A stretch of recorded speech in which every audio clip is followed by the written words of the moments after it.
నమస్కారం.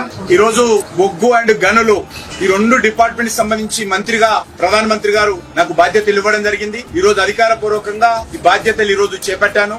మనకందరికీ తెలుసు, దేశంలో విద్యుత్ లేకుండా, పవర్ లేకుండా ఏ ఒక్క పని కూడా కాదు. అది వ్యవసాయమే కావచ్చు, పారిశ్రామిక రంగమే కావచ్చు, ఐటీ కానీ, లేక కమర్షియల్ గానీ, డొమెస్టిక్ గానీ, ప్రజల జీవితాలతో విద్యుత్తు రంగం పూర్తిగా పెనవేసుకొని ఉన్నది. మీకు అందరికీ తెలుసు, 10 సంవత్సరాల క్రితం భారతదేశంలో మన హైదరాబాద్ నగరంలో కూడా ఇండస్ట్రియలిస్టులు సమ్మె చేసిన విషయం మనం చూసాం. ఎవరైనా ఎక్కువ విద్యుత్తు అలాట్మెంట్ కంటే ఎవరైనా ఎక్కువ విద్యుత్తు ఉపయోగిస్తే వాళ్ళ మీద ఫైన్ చేసేటువంటి పరిస్థితి హైదరాబాద్ లో ఉండేది. రైతులు విపరీతంగా ఆత్మహత్యలు చేసుకున్న వాళ్ళు విద్యుత్ కోతల కారణంగా. కరెంటు మోటార్లు కాలిపోతుండేది, పంటలు ఎండిపోతుండేది, సీజన్ లో విద్యుత్ రాక రైతులు అనేక రకాలుగా గోసపడేవాళ్ళు. మరి ఈ రోజు మనం చూస్తా ఉన్నాము, భారతదేశంలో విద్యుత్ కోత లేనటువంటి ఒక నూతన భారతాన్ని నరేంద్ర మోడీ గారు ఈరోజు ఆవిష్కరించారు. ఈ రాష్ట్రము ఆ రాష్ట్రం కాదు, అన్ని రాష్ట్రాల్లో కూడా అవసరమైనంత విద్యుత్ అన్ని రంగాలకు అందుతా ఉంది.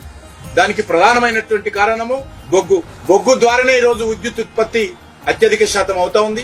రానున్న రోజుల్లో ఇంకా విద్యుత్ ఉత్పత్తి పెంచడం కోసము, విద్యుత్ ట్రాన్స్పోర్ట్ ఇంకా పెంచడం కోసము అనేక రకాలుగా నరేంద్ర మోడీ గారి నాయకత్వంలో యాక్షన్ ప్లాన్ చేస్తా ఉన్నారు. రానున్న రోజుల్లో దీన్ని మరింతగా ముందుకు తీసుకెళ్తాము. ఇక్కడ పవర్ మినిస్ట్రీ గానీ, రైల్వే మినిస్ట్రీ గానీ, కోల్ మినిస్ట్రీ గానీ, మైన్స్ మినిస్ట్రీ గానీ, వీటన్నిటికీ ఎన్వైరన్మెంట్ మినిస్ట్రీ గానీ, వీటన్నిటికీ ఒక అవినాభావ సంబంధం ఉంది.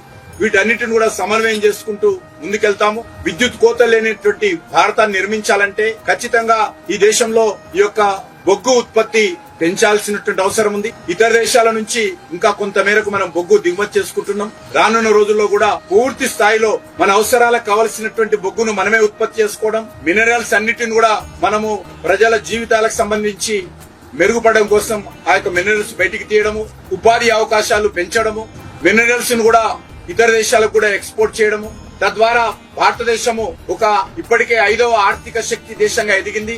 రానున్న రోజుల్లో దాన్ని 3వ ఆర్థిక శక్తి గల దేశంగా ఎదగాలంటే అన్ని రకాలుగా కృషి చేయాల్సిన అవసరం ఉంది. నేను తప్పకుండా ఇటు మైన్స్ మినిస్ట్రీ, కోల్ మినిస్ట్రీ ఒక టీం వర్క్ గా మేమందరం పనిచేసి, మా అధికారులు మేమందరం తప్పకుండా నరేంద్ర మోడీ గారు గాని, దేశ ప్రజలు గాని ఏ ఆకాంక్షలతో అయితే ఈ రోజు ముందుకెళ్తా ఉన్నారో ఆ దిశలోనే మేమందరము డెడికేషన్ తో పనిచేస్తామని ఈ సందర్భంగా మనవి చేస్తా ఉన్నాం. ధన్యవాదాలు.